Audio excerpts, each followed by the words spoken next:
Hey guys, today I'll be explaining the chemistry for the periodic section 4.1, 4.2, 4.3, and 4.4. Alright, let's get started. They're all pretty easy. 4.4 is a bit long, but don't worry, we'll get through it quickly. Alright, let's begin.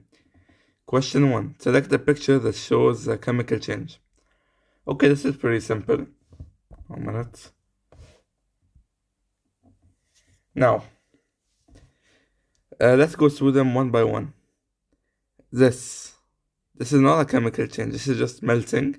Same thing as this. This is just an ice cube melting. This is just a physical change. What I mean by physical change is that we just changed its form, but it states like, how to explain it? We just changed how it looked like, but it's still the same thing. Like it's still water. Here, this is still water, and this is still butter. Like you can say, and something physical change differs from chemical change is that you can return it to its original state. So butter, you can return it, the melted butter, you can return it back to solid by freezing it. Same thing with water. You can return it back to ice cube. Here, bread, you're just cutting it. You're not changing anything or creating any new substance. You're just cutting it up. Same thing as ripping a piece of paper. You didn't change the state of matter. It's still the same thing. It's just paper. Now, this is rusting. And when it rusts, خلاص, you can't change it back. It's rusted forever. Unless you polish it, but that's a different story. It's rusted and it's formed a new substance. It's more difference between chemical change and physical change. That physical change is a change in form, but you can return it. And chemical change is forming a new substance. Alright?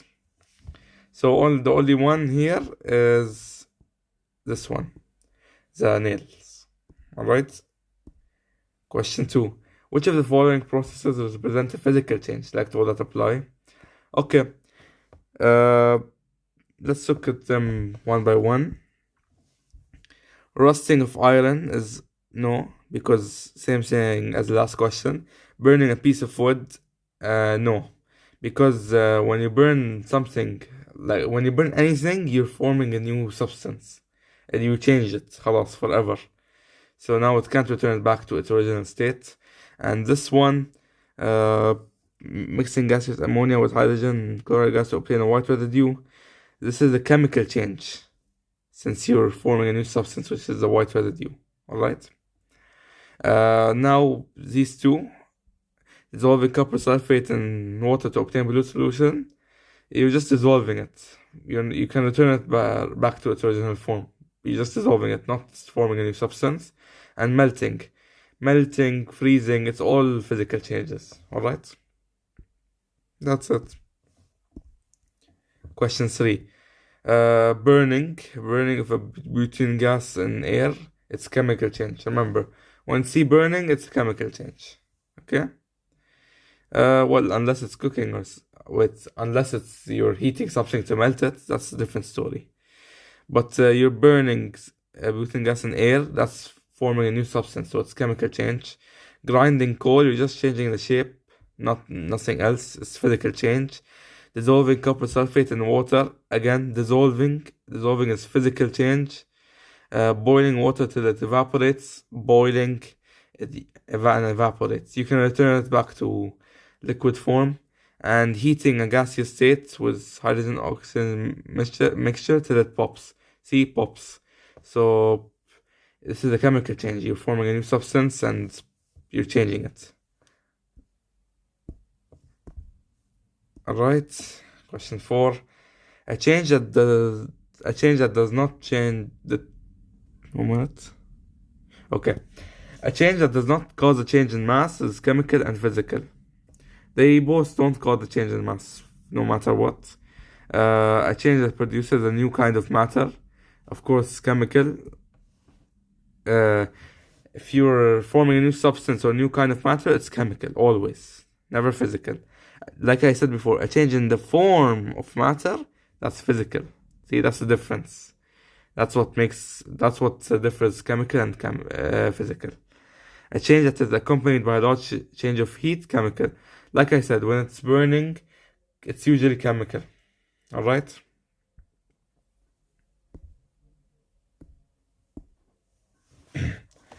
All right. Let's match. Physical change is 3 options here. Okay. So the first one is this one. It produces no observable change in mass, like I said. Oh, and this is also chemical change. Both physical and chemical, they do not change it. They do not cause a change in mass. So both of them, no change in mass. So always remember in the exam, like if they try to trick you, remember both of them, not only one of them, both of them do not cause a change in mass. Okay, and now let's look at the other ones. It produces no new kind of matter that's physical, and it is not accompanied by a considerable heat change. Like I said, it's not like when they say considerable heat change, like a great heat change, like burning or flaming. If it's like evaporating or anything, that's like it's a small heat change, not a big one. All right, so that's what differs them. Same thing, you have to match this time with examples. All right. So physical change, crushing glass object to powder. Okay, so you're changing the form of the form of the glass object. So you have a glass bottle, you throw it on the ground, and it shattered into many shards. It's still glass, right? It didn't form any new substance. It's just many small pieces. That's physical change. Moment. All right. The second one is changing water to steam. Yeah, changing water to steam. Again, you're evaporating it. You can return the steam back to water. Same thing. You can change it to steam or bring it back. That's just physical change. Okay. Not forming any new substances. Chemical change, boiling an egg. Alright, this is an example that will come a lot in chemistry. When you boil an egg, can you return it back to egg yolk? No, impossible. Even if you tried every technique in the world, you'll never be able to do that. And rusting of iron in moist air. Yeah, like I said in the first question, rusting is a chemical change. You're forming a new substance. That's it. Question 7. Same thing, we're doing more examples. Sublimation of iodine. Sublimation is a change of state, so it's a physical change. 1 minute. Burning. Again, when you see burning, it's chemical change. Slicing a loaf of bread, same example as the first one, physical change. Folding a paper, you're not changing any, you're not forming any new substances, so physical change. Rusting of iron, you're forming a new substance, so chemical change. Dissolving, again, dissolving, it's physical change. You can return it back to its the form you already had. That's it. Question 8. Chewing food and breaking it down into smaller fragments is an example of a physical change. Like I said with the glass bottle, if you shatter it, it will be into many shards, but still glass. While turning starch into sugars by enzymes in the digestive system is an example of a chemical change. See, that's a chemical change in your body where you turn starch into sugars. Alright, so you're turning it into a new substance. That's it for 4.1. It's pretty easy. Don't worry, guys. It's one of the easiest sections. Alright, now for what happened. Alright, so section 4.2. Okay, now 4.2 is all about balancing. And that's something very, very, very, very easy. Something that I can't even explain because it's just all one technique. But I'll explain anyway. Consider the following reaction. A plus B. A plus B forms C plus D. Okay. Which is formula 2 are true about the reaction. The total mass of A and B is equal to the total mass of C and D. Now see, this is what balancing is. C plus D. Okay. Let's say, let me make this clearer. C plus 2b. Okay. Now this is let's say this is a reaction. Okay. A plus b forms A plus 2b. Okay. Now this is not balanced because here it has 1a and here it has 1a. That's balanced. Okay. But b in the first one it has only 1, but over here it's 2. So this is not balanced. Okay. So to balance this, we just multiply this by 2. So we'll add 2 here. So now they're balanced. So what they mean over here by the total mass of A and B is equal to the total mass of C and D is that they must be balanced. They must have the same amount of they must have the same mass. Okay, second one, the total number of atoms in A and B is equal to the total number of atoms in C and D. Same thing, it has to have the same amount of atoms and the same mass. That's it. Same total mass, remember. Same total mass and same number of atoms. Alright, when you balance. And in any reaction, they always have to be like this. Okay? Question 2. During a chemical reaction, atoms are conserved and the total mass of the reactants is always equal to the mass of products. Same thing. Atoms are conserved, so they have the same amount. And the total mass of the reactants is always equal to the mass of products. They have equal mass. Same thing as the first one. First question, I mean. Question 3. Check in the list below what is conserved in every chemical reaction. Okay. Same thing. The number of atoms. 1 minute. I'm more comfortable by circling it so I can show you guys. The number of atoms of each element. That must be conserved. And the total mass before and after the reaction. They must be equal. Always. Okay, and same thing, the number of atoms. Remember, when it comes to balancing, it has to be equal mass and same number of atoms. Always remember this. Those two conditions must be fulfilled for it to be balanced. Alright? For it to be a typical reaction. Check the exothermic processes from the list below. Okay, so now we've moved on to exothermic and endothermic. Alright, so exothermic, let me just write it for you. Exothermic means to release energy, to unleash energy, right? So it gives off heat, which is energy.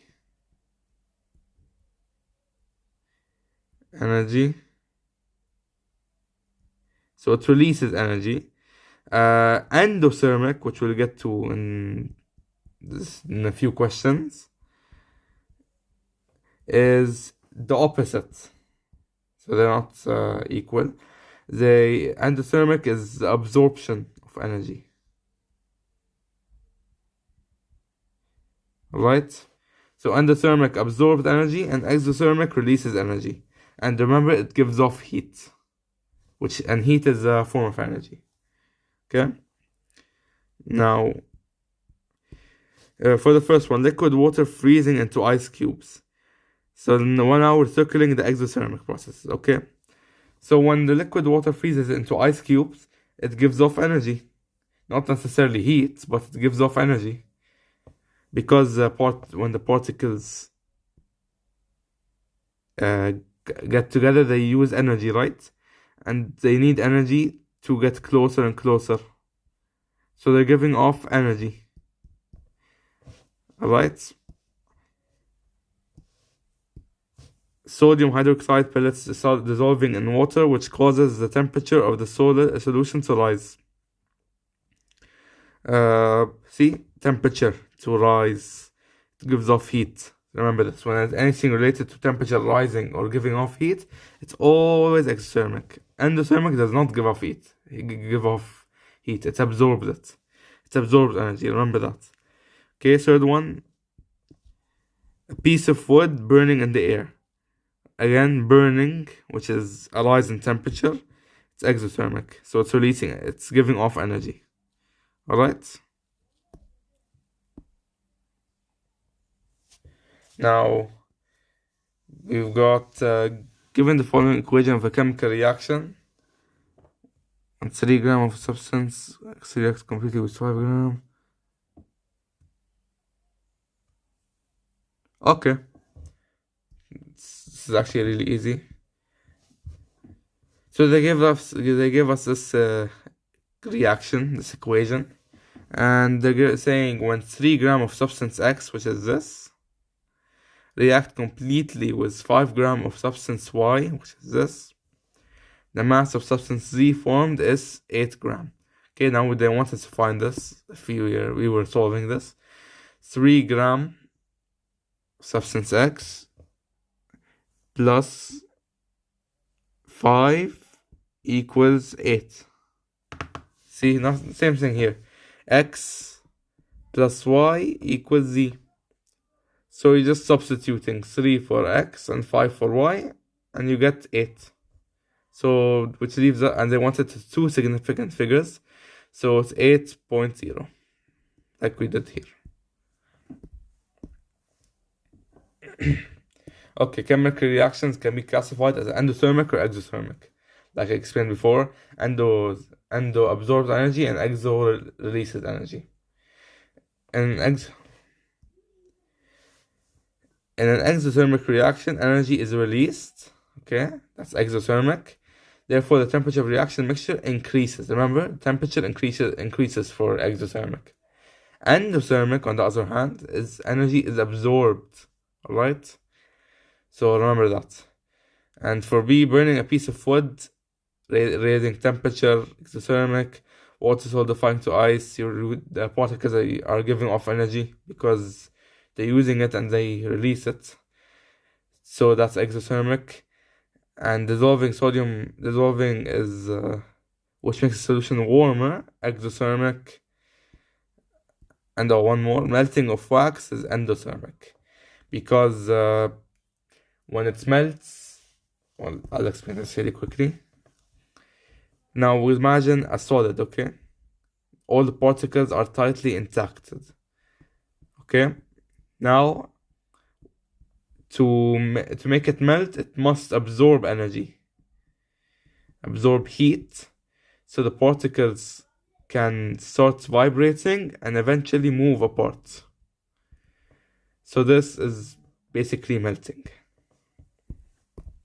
That's it for this question. Okay, same thing as the other question we solved. Calculate the mass of oxygen gas needed to react completely with 4.8.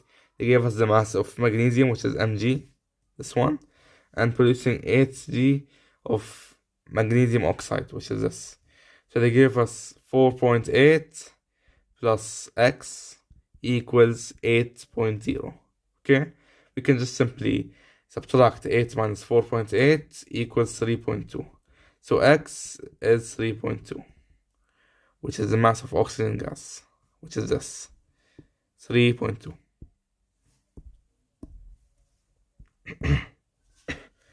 Ethane undergoes a reaction in the presence of oxygen, represented by the equation below.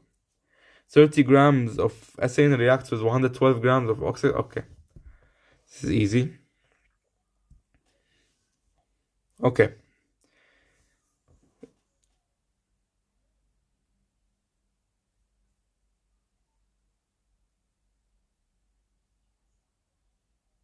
Okay, yeah, same thing. This is 30, and this is 112. Okay, and they're asking us to add them up, to add the reaction basically. So 30 plus 112 equals to 142, which is this. Okay, calculate the mass of carbon dioxide produced if 54 G of water forms during the reaction. 54 grams of water forms during the reaction. Alright, so this is water. Alright, and since we already got the total of this, which is 142 equals X plus, they gave us water, which is 54. Simply flip 54 over there. 142 minus 54 is 88. We got it here, right? That's it. Last question for 4.2. Consider the following chemical reaction. Alright, for this one,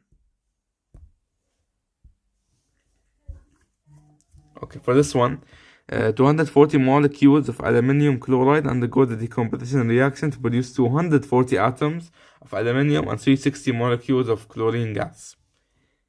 Alright, so of aluminium chloride is this, of aluminium is this, and chlorine gas is this.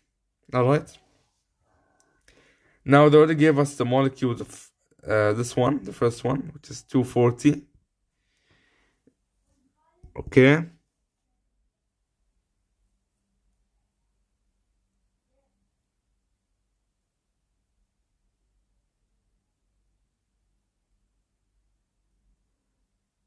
Oh, okay. Look, 1 minute. So basically, when they're saying 240 molecules of aluminum chloride, which is 2A, well, let me erase this so you can see. 2AlCl3, this is 240 molecules. Okay, now that 2 stands for 2 molecules, alright? So we'll do 240 divided by 2 is equal to 120, okay? So every one molecule, every one, there's 120 molecules, okay? So we'll do the same process for the other ones. 2Al, since it's 2, so times 2 is 240. And the last one, let me remove it, is 3Cl. So we do 120 times 3 equals 360, which is this. Alright, so get the standard amount of molecules and then just substitute. And then just multiply by the coefficients.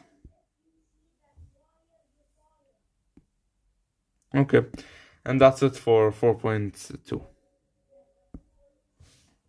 What happened? Right, now moving on to 4.3. 4.3 is also easy. No worries. We're going in depth with balancing. Okay. Which of the following represents balanced chemical reactions for the combustion of methane? Okay. Now, for this, I can't really explain it because you just have to balance. Just check which one is balanced and which one is not. So this one's balanced, this one's balanced. You can check.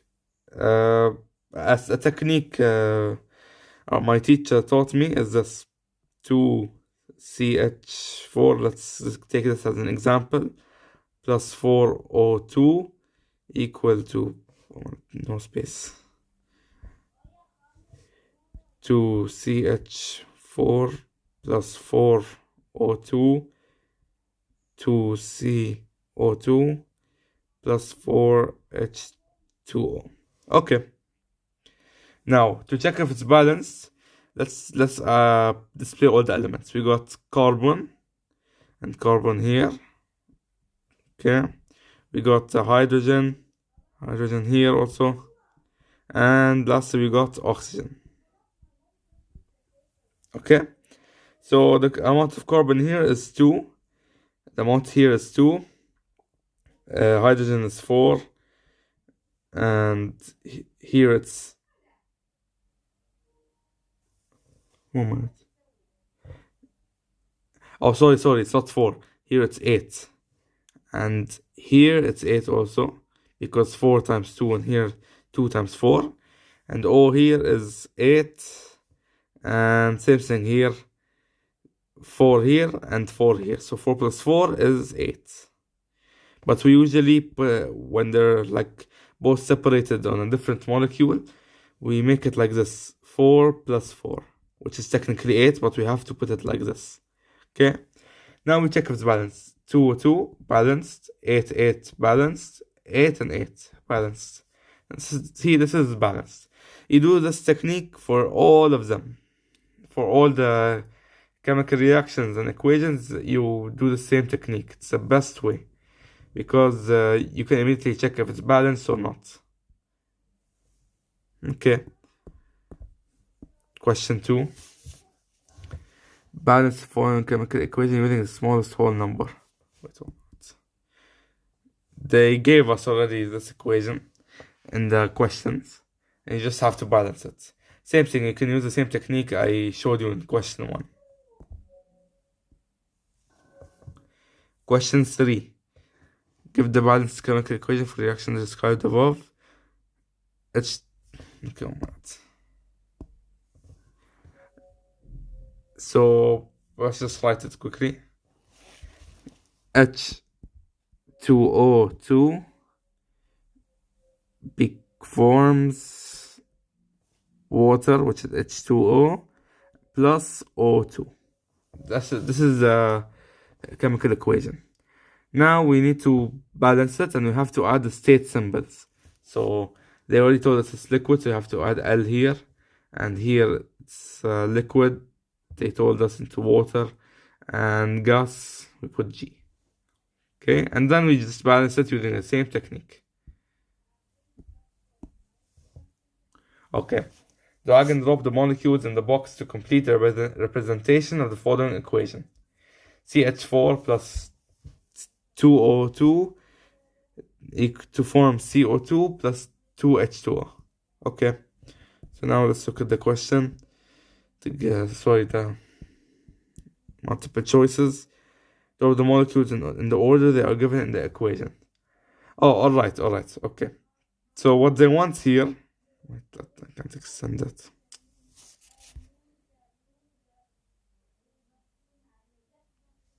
Okay, 1 minute. Let me just write it.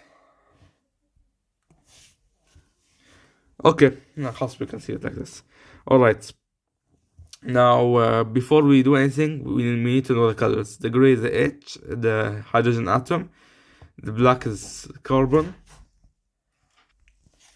And the third one is oxygen atom, which is red. Okay.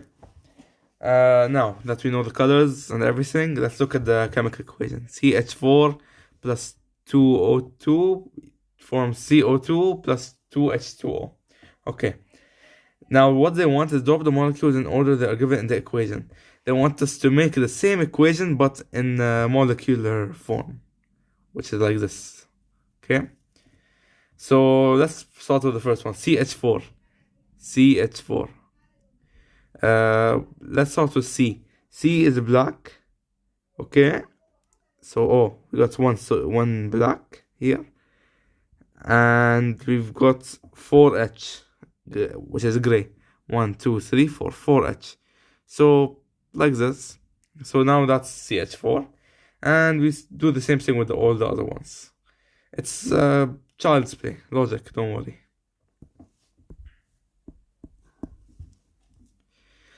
Balance the following equation. Same thing. You balance. Okay, look, I want to point out something important. In many questions, they will tell you either to include state symbols or do not include state symbols. So watch out, okay? Always read the question, because if you don't include the state symbols, you lose marks. And if you did include it, you might lose marks. Depends what they want, okay? So always read what they want before answering. Do not rush. Rushing will guarantee that you fail, okay? So take your time, relax, and solve. That's it. So same thing, balance the same way I taught you in question 1, and that's it. So I'm not solving them because they're balancing. They're all the same technique. It's just different elements. That's it. Same. 1 minute. Yeah, same thing here. They've given you this, and then this is the answer key. That's it. Just balance it. Okay.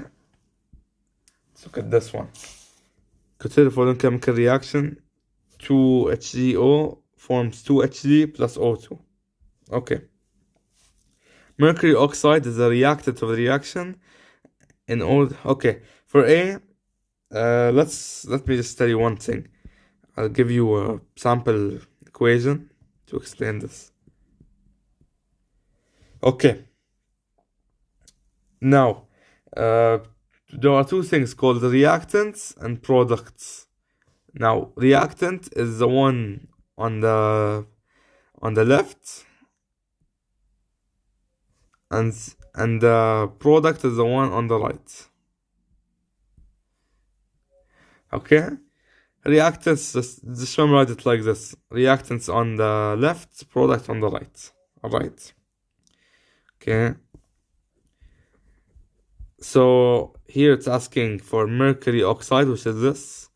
Which side of the reaction? It's a reactant or product. It's on the left, so it's a reactant. Okay, in O2, 2 is a subscript, and then 2HGO, 2 is a coefficient.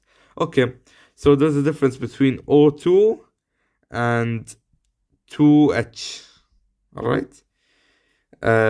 This is a subscript, it's like the small 2, and this, which is the same size, like over here, it's called the coefficient.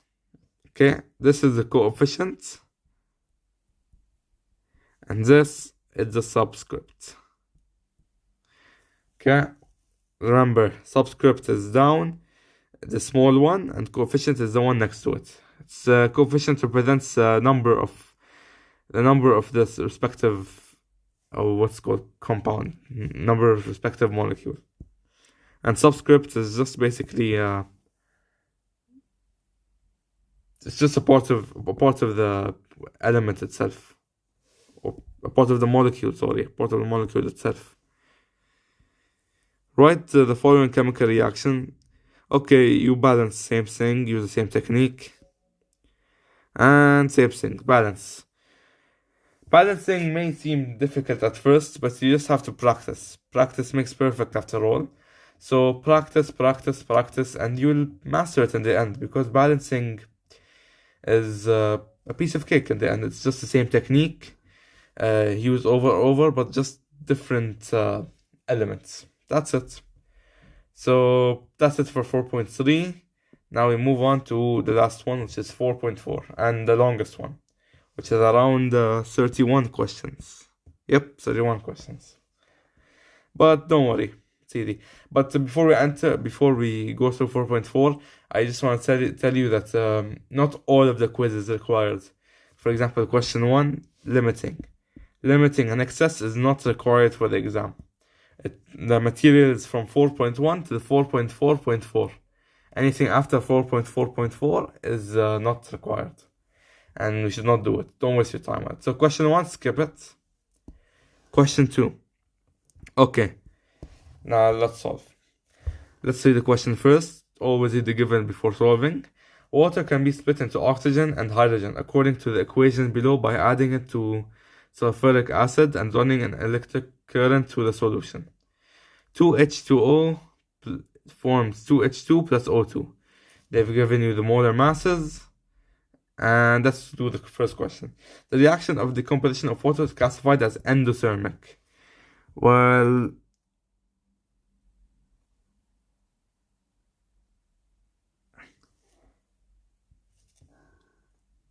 yeah, it is endothermic. Remember when I told you about melting? Anything that decomposes, it needs to absorb energy. So it's endothermic. Question 2, calculate the masses of H2 and O2 if 27 grams of water is used during the reaction. Okay, now these type of questions, you will need the ratios. What are ratios? You'll see. Okay, so of water, let's take water first of all. Okay. Wait 1 minute, I have to check something. Is this balanced? Yeah, it's balanced. Okay, so as I was saying, alright, so we look at the equation. And the molar mass. Molar mass of H is 1, is 1 and O is 16. Okay. So to calculate the mass of they want us to find let's find the mass of H2 for the first one. And to do that, we need to use something called ratios. Ratios is basically, I'll show you. H2O, which is water. Let's place it first. H2O. We put a ratio, and then we will find H2. Okay. Now under H2O, we put the molar mass of H2O. Okay. Molar mass of H2O is 18 because two H's, so two ones, which is 2, plus 16 is 18 in H2O. But we're not done. We don't put 18 because in H2O they put a coefficient of 2. When there's a coefficient, you multiply the molar mass by the coefficient. Only when you're doing ratios. Anything else, you don't want to, you leave the coefficient alone. You just use the molar mass. But when you use ratios, you multiply by the coefficient. So 18 times 2 is 36. And same thing for H2. H2 is 2, the molar mass is 2. And 2 times 2 is 4. Alright? Now we're trying to find the mass of H2. So we'll put X here. And they've given us the mass of water, which is 27. Now we cross multiply.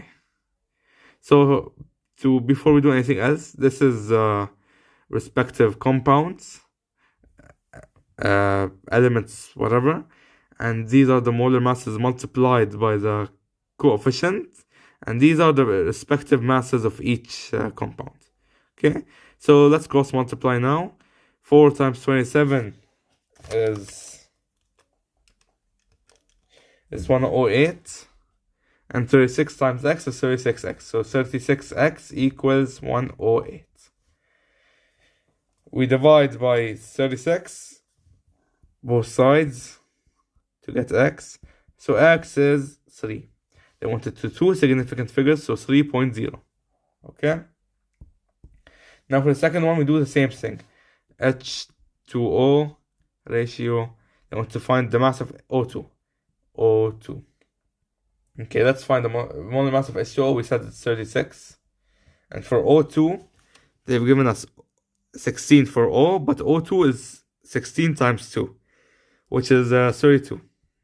There's no coefficient here, it's just 1, so you just multiply it by 1, which is 32, same thing.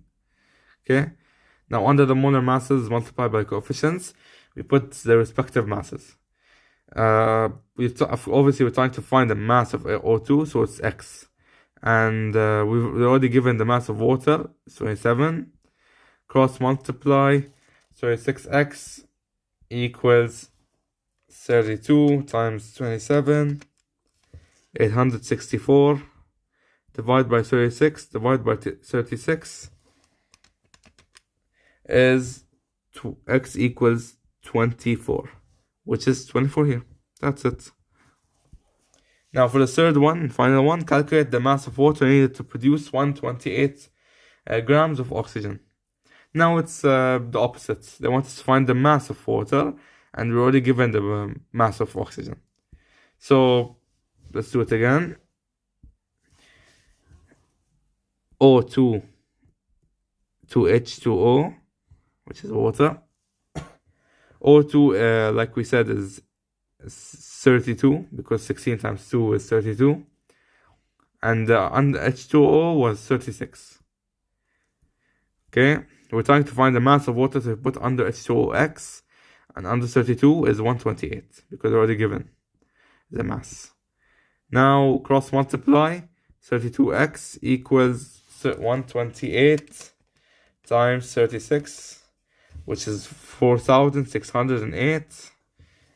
Now divide by 32 on both sides. X equals 144, which is this. Okay. Okay, so that's it for question 2.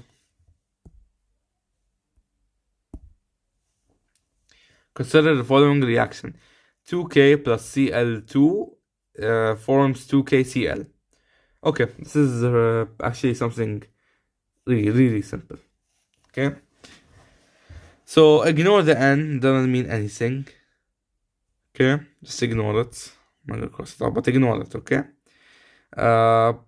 it's look, what's happening here is that we're putting it in a ratio form, and when we do that, we put the coefficients down. So let me show you. K, we put the coefficient down as 2 equals Cl2. There's no coefficients, it's just 1. So Cl2 over 1 equals 2 KCl. You guessed it, KCl over 2. Because when you put the ratio form, you put the coefficient down. That's it. Easy, right? Okay, what are the number of molecules produced when one molecule of C4H10 is burned? Okay, they want us to find a number of molecules. Before we do anything, always read the question. Consider the following unbalanced reaction. Alright? When it's unbalanced, we can't solve. So we must balance it first. So let's balance it really quickly. See here, H, and O. As the last thing,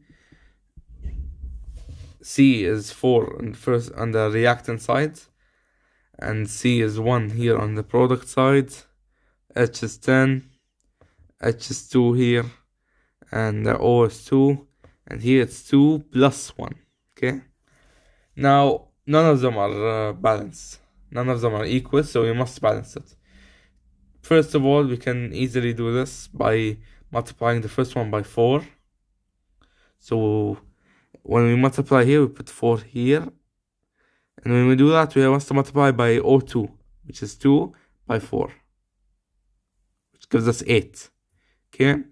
Now we have the first two C's, the first thing balanced, carbon is balanced. Now we need hydrogen to be balanced. To do that, we can multiply here by 5 for it to be 10. We put 5 here. And when we do that, we multiply by 5 here. So it's 8 plus 5, which is 13. Okay, now hydrogen is balanced. Now the last thing is O2.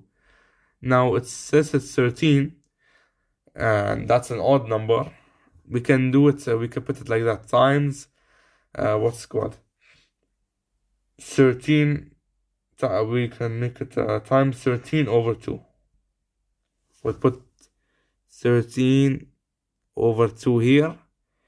Okay, now to quickly say something, when it's, let me just write it quickly, C4H10 plus 13 over 2 O2 forms 4 CO2 plus 5 H2O. Okay, now when we have a fraction in an equation, we don't like fractions, so we immediately get rid of the denominator. How do we get rid of the denominator? We can multiply by 2, so it removes that, so it becomes only 13. And when we remove the 2, we must multiply the whole equation by 2. So that will look like this. Let me just erase this. When we multiply all of it by 2, it will be 2 C4H10 plus 13 O2 forms 8, because we multiplied by 2 here also, 8 CO2 plus 10 H2O. Okay, so now it's balanced. Alright, now that it's balanced, we can solve. Alright,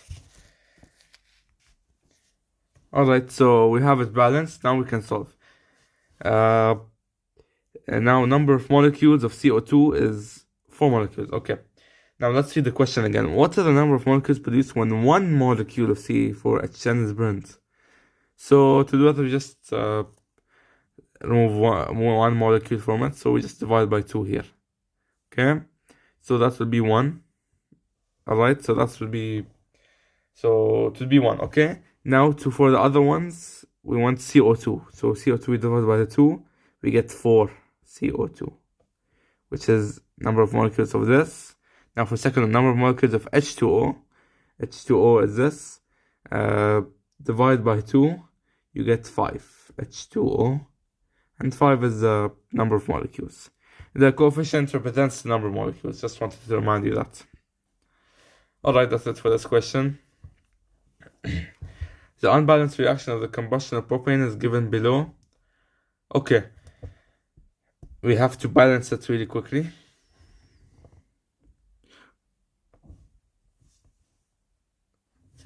One minute. I'll pause and then balance it. 1 minute.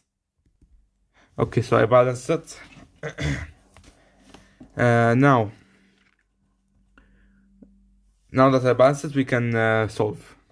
Let's just erase this spot so we can solve. Now calculate the mass of water produced if 110 grams of propane. Propane is this, by the way. Is burned in the presence of oxygen. Okay, so we use ratios again.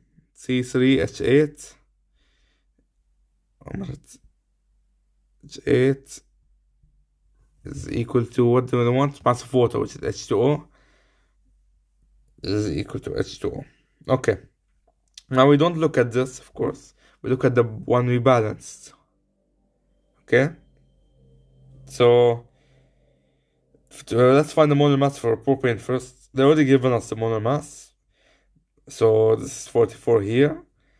And then we want for H2O. H2O is 18, but we don't put 18, we must multiply it by the coefficient, which is 4 here. 4 times 18 is 72. Okay, under them, of course, we put the mass, respective mass. They want us to find the mass of water, so that we put X, and under 44 is already given, so 110 of propane is already given. So we cross multiply. 44x equals 110 times 72 equals, wait, what? 72. Yeah, 7,120. Okay, divide by 44 on both sides. X is equal to 180. Alright, so we got 180 here. Now we can do the second one. Calculate the mass of propane required to produce 252 grams of carbon dioxide. Okay. Now we do the same thing, but for carbon dioxide. We put CO2. Okay, now for propane, we've got it as 44. We keep it as 44 because there's no coefficient. And CO2 is 44 also, but we multiply it by 3. So 44 times 3 is 132.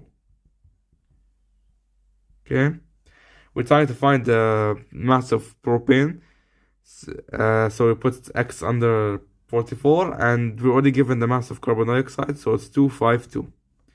Cross multiply 132x equals 252 times 44, which is 11088. Divided by 132, it's going to be x equal to 84, which is this. That's it. I wanted to 3 significant figures, so we put 0.0. Okay, that's it for this question. Let's move on. This is a rule. 1 mole of gas under STP has a temperature of 0 Celsius degrees, pressure of 1 mole of gas under STP has a temperature of 0 Celsius, pressure of 1 atmosphere, and occupies a volume of 22.4 decimeter cubed. That's just a rule you should memorize. STP is always temperature 0, pressure 1, atmosphere and volume of 22.4. Alright? Memorize this. Because of the following reaction, calculate the volume of O2 required to produce 180 gram of water at STP. Okay. So this is already balanced. Okay, so we don't need to balance this like the previous question. They want us to find the volume of O2 now. Okay. Okay. So first thing what we're gonna do is calculate the volume of O2 required to produce 180 gram of water at STP. Okay. They want the volume of O2. So we're gonna put of water. Okay. They want water. 1 minute.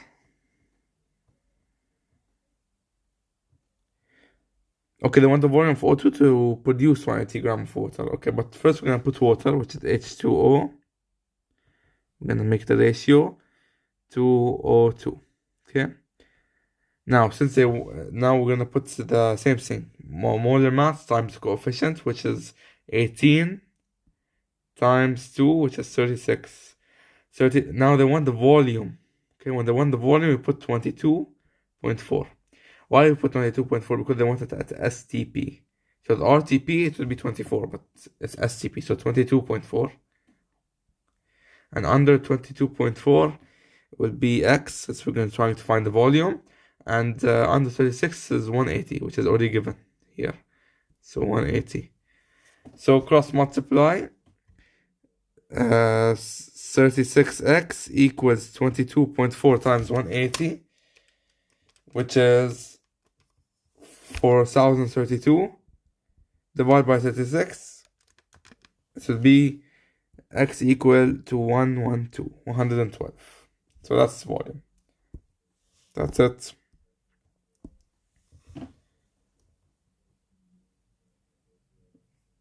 Okay. They want us to find the number of moles. Okay, calculate the number of moles of C2H4. Okay. Same thing. We're gonna use volume, but this time we're trying to find mole. Okay. So we'll put C2H4 to O2. And under O2, we're gonna put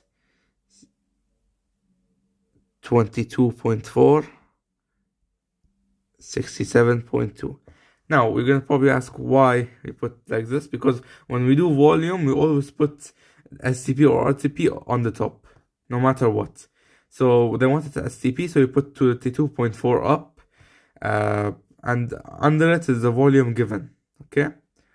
So in the previous question, it was X because we were trying to find the volume, but this time we're given the volume, so we put it down here. That's why we put it here. And over here, where we want to put the molar mass, which is in this case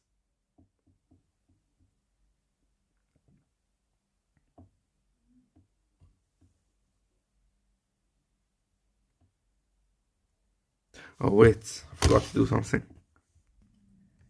We'll come back to this later, Ahsan, because my brain stopped.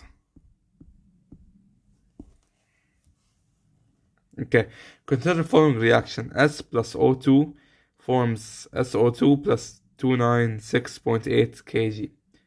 Okay, kJ, sorry. That's energy, right? So calculate the amount of heat produced during the formation of 512 gram of SO2. Okay, the amount of heat produced. I want the amount of heat produced. Alright.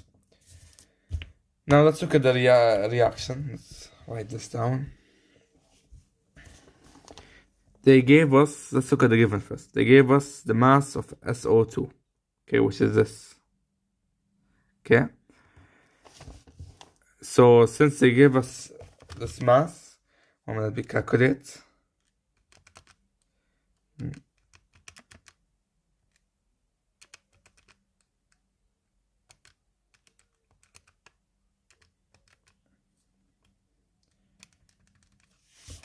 Okay, since they gave us this mass, we can immediately know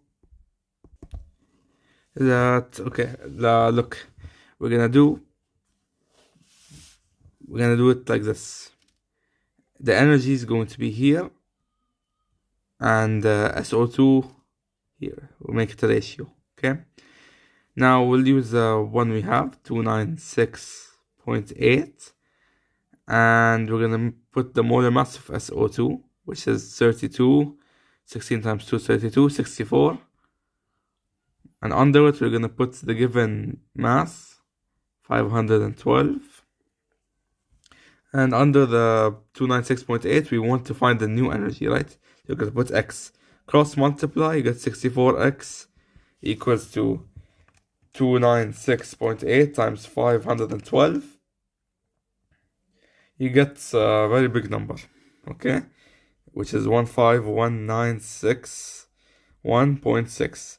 Divide by 64 here. X equals 2374.4. But they wanted to 2/4 significant figures, so we just put 2374 over here.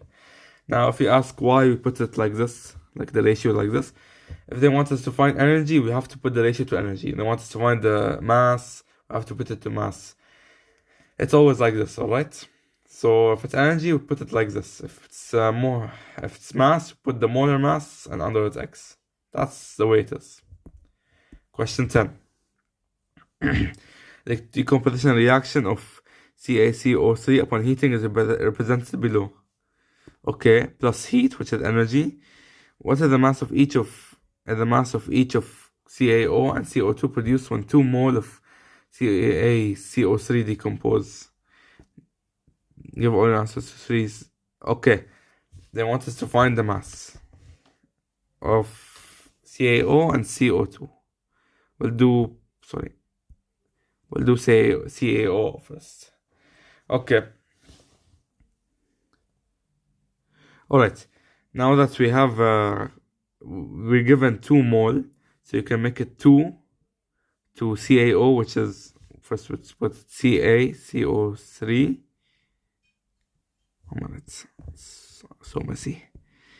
CaCO3 to CaO, and CaCO3 is will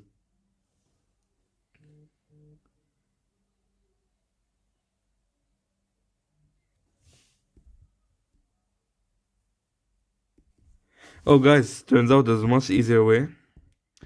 We can just multiply the mole by the molar mass of each one. So for CaO, it's 56. 56 times 2 is 112. That's it. If they give you mole and they want you to find the mass of something, and they give you molar mass, you can multiply the molar mass by the mole. So you get this, and same thing for CO2. 44 times 2 is 88. That's it for question 10. Iron oxide, a free reacts with carbon dioxide to produce ions, as shown in the following below. Mixed with in the reaction. Oh, this is not required. This is limiting. Okay. This is also not required because it's limiting. We don't do this stuff. Okay, this one. Oh, this is easy. Look. One second. Yeah. A minute, let me just add it up. 28. Yeah, they expected. Okay. So this is very, very easy. Same thing with the one I did previously. They wanted to find the mass of the mole. Since you already have the coefficient, you can just multiply the coefficient by the molar mass. So for this one, it's 160 G. We're already given that. But for CO, the molar mass of CO is 12 plus 16, which is 28. 28 times 3 is 84. And same thing for FE. FE is 56. 56 times 2 is 112. And for CO2, CO2 is 12 plus 32, which is 44. Wait, what? Sorry.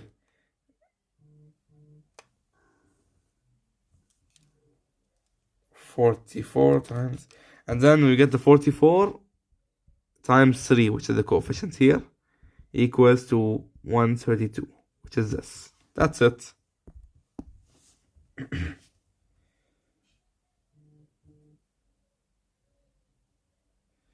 Alright. So now, what is the amount of heat released when 2 mole of H2 reacts?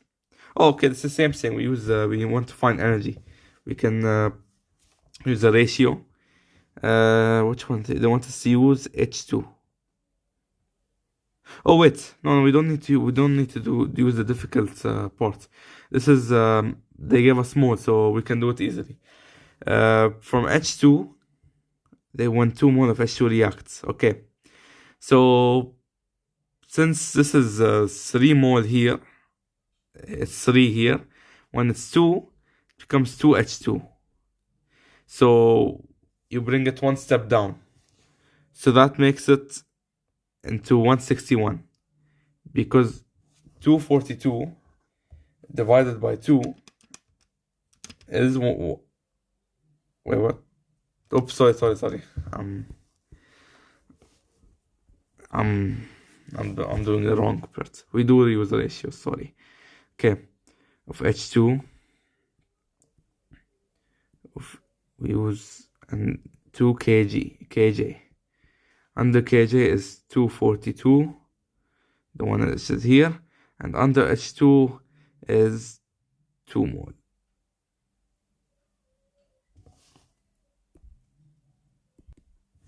Yeah, sorry, I switched them up. It's actually, we put the coefficient of H2, which is 3, to 242, and under 3 we put, what's it called? We put 2. Now, why? Because we don't have anything else. We don't have molar mass. When we don't have molar mass, we use the coefficients, because we can use coefficients, like for example 3 to 2, like for example H2 to NH3. We can do 3 to 2, like this. Got it? If we don't have molar mass, since we don't have molar mass, we use that. So 3, under it we put 2, which is given. We cross multiply. 3x equals to 242 times 2, which is 3x equals 484. Then divided by 3, you get 161.3. So I wanted to see significant figures, so we forgot about that and just put it as 161. That's it. Now question 15. What volume? Okay, this is volume. What volume of O2 will produce 12 mole of CO2 at STP? Okay. So we can do it like this. What can we use? We want O2 to CO2. Okay. Since we're not given molar mass, we can use the coefficient. CO2 3, and for O2 we can use what's O2 is 5, so we put 5. Wait, sorry. That would be if we were trying to find mass, but we're trying to find volume, so we put 22.4 here. Under it we put X, and then we put 12 mole here. Okay, so now we cross multiply. 3x equals to 4 times 12.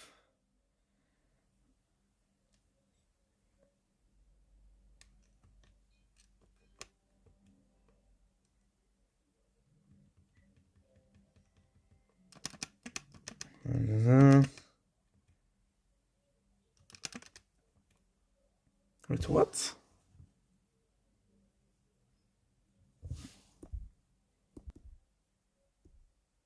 Okay, so yeah, I was as always I messed up. Okay, now what we need to do here, I just found out, is you need to know the molar mass. Yeah, molar mass of CO2. We know that C is 12 and O is 16. 16 times 2 is 32. 32 plus 12 is 44. 44 times 3 is 132.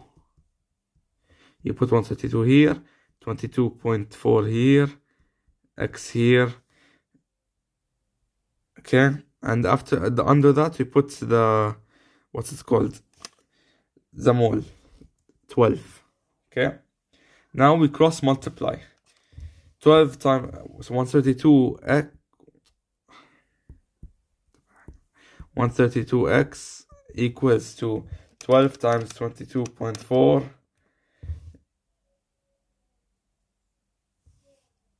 Wait.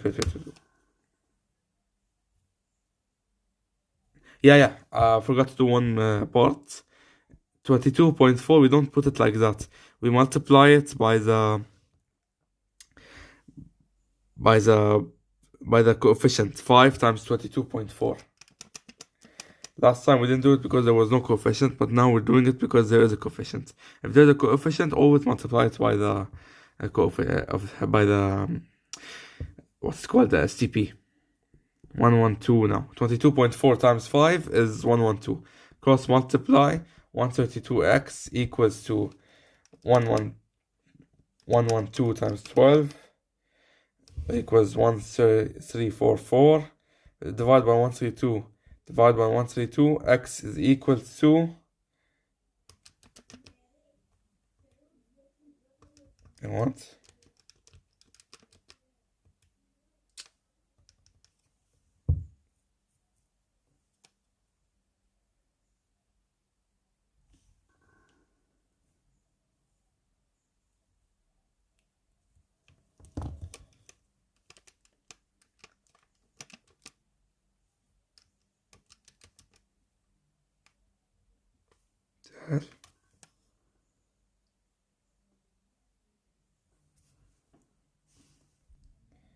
Hey guys, I don't know what happened, wallah. I found the answer and I found the way, but I'll come back to it. Consider the following balanced chemical reaction. 6 mole of NO2 reacts to 3 mole of H2O. It's not included. Okay, this is same. We use the energy. What's called the ratios. We have the oxygen gas. Okay, we're gonna use O2. O2 to KJ, sorry. 3753. And we're gonna put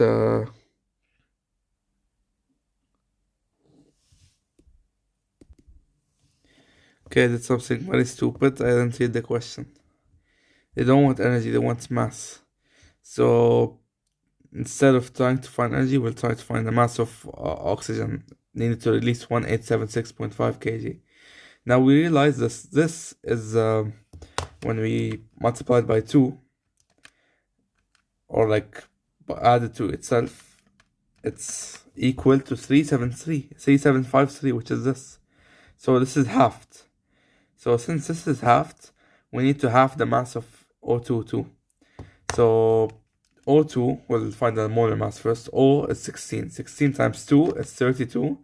32 times 17 is 544. So 17 times 32 is 544. And then we just divide it by 2, and it will be equal to 272. That's it. This is excess, so it's not included. Okay, this is included. Okay, 6 grams of N2 reacts with 32 grams of O2 to produce NO2.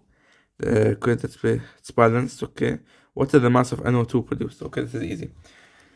So mass of NO2, we can put it like this.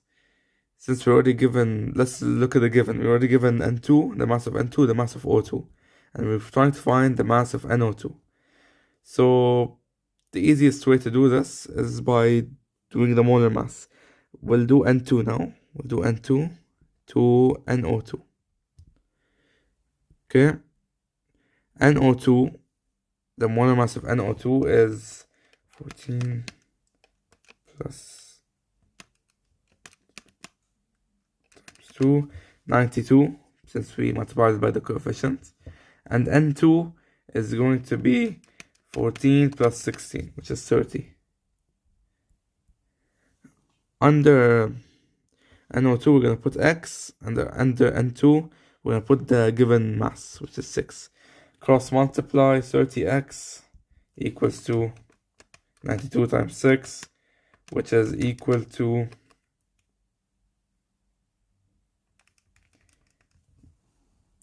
6.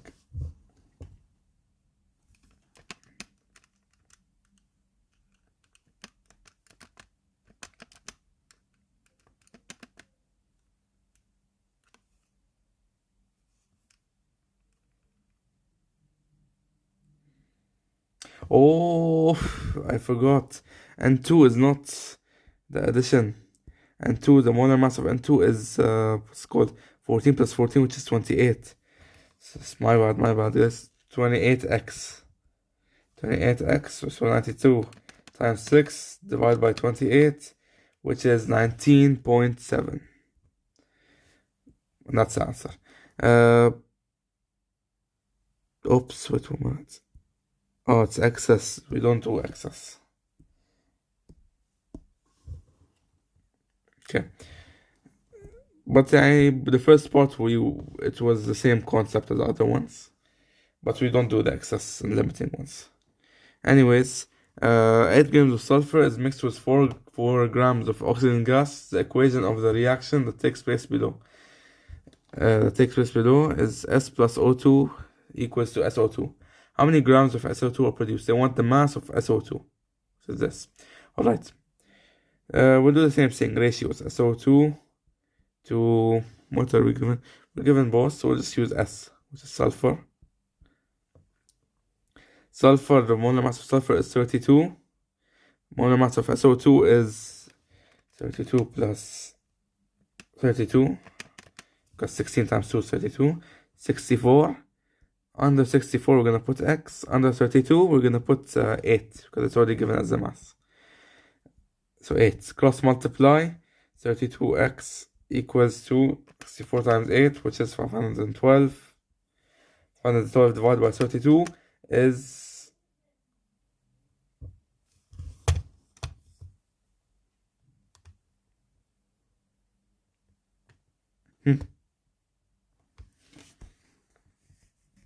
I'm not focusing, guys, sorry. The molar mass of sulfur is not... I use the molar mass of oxygen by accident. So the addition of it all is going to be 1 minute. Let me just calculate it. Guys, I'll use oxygen. Maybe, I don't know why sulfur is not working. So oxygen is 32. Because 16 times 2 is 32. And then SO2 is, what was it, 64. Under 64 is X. Under 32 is 4. Cross multiply, 32X equals 64 times 4, which is 256, divided by 32X equals 256, divided by 32, X equals to 8. So that's the answer. That's it.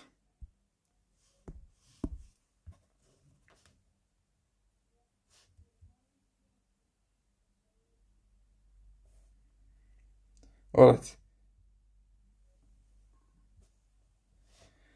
How many moles of O2 are needed to produce 20 moles of NO2? Okay. Oops, wrong one. It's going right. Okay. We're trying to find the moles of O2. Okay, to produce 20 moles of NO2. So this is moles. We're not trying to find mass, it's moles. So we'll do this way. I'm gonna put under NO2 4 or like the coefficient, and O2 is we're gonna put 3. Okay, under 3 we're gonna put X because we're trying to find the moles of O2. Under 4 we're gonna put 20 because it's already given at 20 moles. Cross multiply 4x equals to 60. Divide by 4, x equals 15. So that's the answer. Alright, that's for this one. I think, yeah, we have to do this. Alright. It's unbalanced, so you have to balance it.